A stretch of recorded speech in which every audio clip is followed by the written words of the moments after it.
रहीम अस्सलाम वालेकुम जी। कैसे हैं साहब? आई होप आप सब ठीक होंगे और अल्हम्दुलिल्लाह जी मैं भी बिल्कुल ठीक हूँ। और आज जो है वो आप लोगों के लिए मैं एक बहुत ही प्यारा टॉपिक लेकर आई हूँ और बहुत ही प्यारा एनालिसिस भी लेकर आई हूँ अपनी ज़िंदगी के जो मेरे वाक़यात हैं और मेरे एक्सपीरियंसेस है, शायद वो जान के आप लोगों को भी उससे हेल्प मिल सकती है। यहाँ पर जो है वो उन लोगों के लिए ये वीडियो बना रही हूँ जो लोग पाकिस्तान से यूके में आते हैं और किस तरह उनको ज़िंदगी जो है इधर डिफरेंट होती है, किस तरह उनको क्या क्या मुश्किलात फेसेस करनी पड़ती हैं, क्या क्या मुश्किलें फेस करनी पड़ती हैं और किस तरह वो जो है वो अपनी ज़िंदगी को गुजारते हैं और यूके की लाइफ जो है वो पाकिस्तान की लाइफ से किस तरह डिफरेंट है।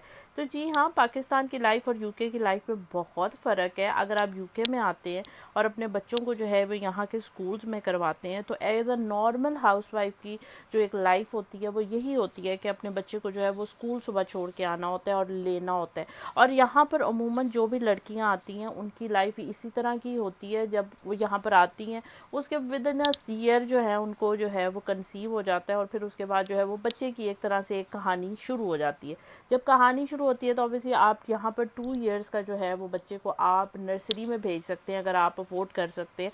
अगर आप नहीं अफोर्ड कर सकते तो कोई बात नहीं, आप अपने साथ भी रख सकते हैं। ऐसा कोई रूल नहीं है कि आपको भेजना ही भेजना है। पर 3 इयर्स का जो है वो आपको फंडिंग आवर्स भी मिल जाते हैं। 15 आवर्स फंडिंग आवर्स मिल जाते हैं, कई लोगों को 30 आवर्स फंडिंग आवर्स मिल जाते हैं। वो माँ बाप जो काम करते हैं उनको 30 मिल जाते हैं। वो माँ बाप जो नहीं, मतलब एक हस्बैंड काम कर रहा होता है तो उनको 15 आवर्स जो है वो अलाउड होते हैं कि वो किसी भी नर्सरी में करवा सकते हैं। और यहाँ की और पाकिस्तान में एक डिफरेंस ये भी है कि पाकिस्तान में जो है वो आपको कोई भी ड्राइवर लेने चला जाता है या कोई भी रिश्तेदार भी आपको जाके स्कूल से पिक कर सकता है। पर यहाँ पर ऐसा नहीं है। अगर पेरेंट्स से अपना नाम दिया हुआ है और साथ किसी रिलेटिव का नाम दिया हुआ है तो बस वही पिकअप कर सकते हैं और कोई भी पिकअप नहीं कर सकता। उन्हीं के हाथों में उन्होंने देना होता है बच्चा। और दूसरा एक डिफरेंस ये भी बहुत ज़्यादा है कि जब बच्चे घर आते हैं तो उसके बाद उनकी कुरान क्लास होती है या उनको जो है वो किसी मस्जिद में जाना पड़ता है जहाँ पर वो कुरान सीखते हैं।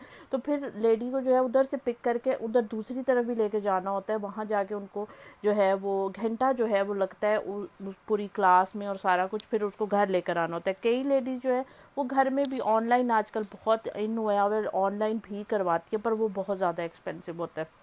दूसरी बात जो मेरी नज़र में जो है वो यूके की लाइफ और पाकिस्तान की लाइफ में बहुत बड़ा डिफरेंस है वो ये है कि पाकिस्तान में जो है वो आपको काम वाले मिल जाते हैं। जी हाँ, आपको काम वाले मिल जाते हैं और यहाँ पर जो है आपको सारे काम खुद करने होते हैं। अगर बच्चा है आपका, एक बच्चा है या 2 बच्चा है, आपको सारा साथ साथ काम करना पड़ता है। मैं अपना एक्सपीरियंस बताऊँ तो मैं हर चीज़ जो है वो साथ साथ उठा रही होती हूँ, साथ साथ कर रही होती हूँ। कभी लेज़ी भी हो जाती हूँ कि नहीं कर पाती, पर अमूमन इसी तरह ही होता है कि अगर क्लीन एज यू गो करेंगे तो आपकी सफाई होगी। फिर उसके बाद घर का खाना बनाना होता है, फिर उसके बाद वॉशिंग करनी होती है, फिर उसके बाद डिशिंग करनी होती है, फिर उसके बाद जो सारे काम जो पाकिस्तान में होते हैं वही होते हैं। पर द डिफरेंस इज़ कि यहाँ पर मशीनें हैं, आप मशीन्स में डाल दो, उसके बाद आप वहाँ से निकाल लो। डिश वॉशर्स हैं, पर हर किसी के पास डिश वॉशर नहीं होता बिकॉज यहाँ पर घर छोटे होते हैं।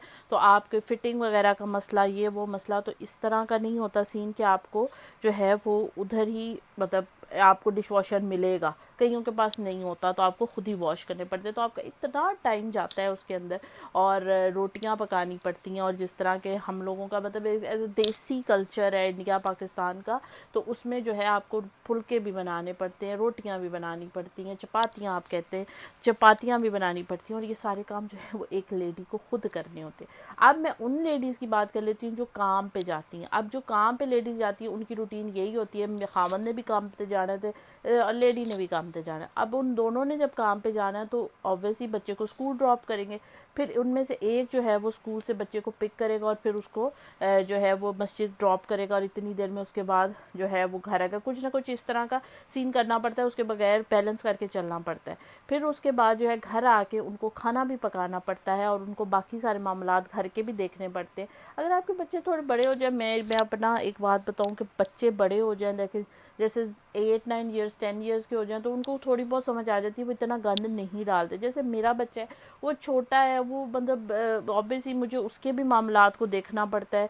फिर वो गंद भी मचाते हैं बच्चे। अब तो खैर बहुत कम हो गया, पर पहले बहुत ज़्यादा था। तो इस वजह से बंद और ऑब्वियसली औरत के लिए बड़ा मुश्किल हो जाता है काम के मतलब ये सारे काम भी करना। और सबसे इम्पोर्टेंट बात, अगर आपका हस्बैंड जो है वो आपकी हेल्प करा देता है कामों में। तो मैं कहती हूँ आपकी ज़िंदगी आसान हो जाएगी भाई। आप अपने आप को खुद किस्मत समझें कि भाई हाँ मेरा खामन जो है वो सारा काम मेरे साथ करा रहा है, तो लाइफ इजी है। जैसे कि पाकिस्तान में मर्द नहीं कराते उमूमन, मैंने देखा है, मैं ज़्यादातर ही देखा, मैंने तो कभी देखा ही नहीं अलबत्ता कि वो घर के काम करा रही हूँ या कुकिंग आपके साथ करवा रही हूँ या कुकिंग में आपकी हेल्प करा रही हूँ। पर यहाँ पर अगर आप बहुत लकी हो तो आपका हस्बैंड जो है वो आपके साथ काम वगैरह करा, हेल्प आउट करा देता है, तो you are the luckiest girl in the world. सही बता रही हूँ, लकीएस्ट गर्ल हो। फिर उसके बाद जो है फिर काफ़ी मामलात ये भी देखने पड़ते हैं, जैसे कोई अगर गेट टुगेदर है। अब ऑब्वियसली अगर आपकी फ्रेंड सर्कल इतना ज़्यादा नहीं है, आप नए नए आए हो यार, आपके पास फ्रेंड सर्कल नहीं हो सकता, मतलब आहिस्ता आहिस्ता आप ग्रेजुअली इंक्रीज़ करते हो, तो फिर आपको ये मसले पड़ेंगे कि आप को ऑब्वियसली सारा कुछ ही करना पड़ेगा। जब आपकी डिलीवरी होगी तो वहाँ पर भी आपको खुद ही सारा कुछ मतलब मैनेज करना पड़ेगा, या आपका पार्टनर होगा सब। कोविड के बाद ज़िंदगी बहुत डिफरेंट हो गई है, पहले जो थी बहुत आसान थी। और एक और जो सबसे डिफरेंस बात है पाकिस्तान और यूके में, वो ये है कि अगर पाकिस्तान में आप बीमार होते हो ना तो आप जल्दी से जाते हो और आपको दवाई मिल जाती है।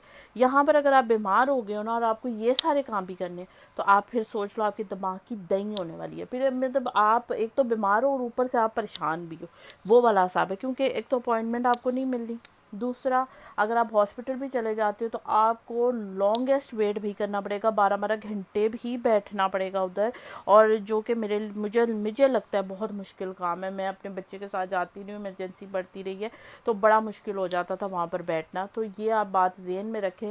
अगर आपकी स्पेयर जो है वो चीज़ें वगैरह, अब तो लोग ये करने लग गए हैं, पहले तो नहीं करते थे, पर यह है कि आप अपनी मेडिकेशन जो है पैरासीटामोल जो भी आप लेते हो आप वो अप टू डेट रखो, अपनी अपॉइंटमेंट्स के साथ फॉलो अप करते रहो तो ठीक है। पाकिस्तान में ये नहीं है कि डॉक्टर फॉलो अप नहीं करते, यहाँ पर आपको खुद कॉल करेंगी वो कि भाई आपकी अपॉइंटमेंट है या आपका ब्लड टेस्ट है तो आपने आना है, क्योंकि अब उनकी एक जिम्मेदारी से बन गई। पहले नहीं कर रहे थे कोविड की वजह से, पर अब कर रहे हैं। वो आपको फॉलो अप करते हैं, अगर आपके कोई ऑन गोइंग मतलब आपकी लाइफ लॉन्ग जो है वो आपकी बीमारी है तो वो फिर आपको फॉलो अप करते हैं। तो ये डिफरेंस है पाकिस्तान और मतलब यूके में के डिफरेंस में। आई होप आपको मेरी वीडियो अच्छी लगी होगी, बेनिफिशियल लगी होगी, और आपको इस चीज़ मेरे इन लाइफ लेसन से आपको भी कुछ बहुत कुछ सीखने को मिल जाएगा। अगर आपके पास कोई और क्वेश्चन हो तो हेजिटेट ना करें, कमेंट कर दें तो मुझे पता चल जाएगा इंशाल्लाह। और मुझे और भी बातें करनी है इस टॉपिक पे, लेकिन इंशाल्लाह फिर कभी वीडियो बनाऊंगी तो आप लोगों के साथ ज़रूर बात करूँगी।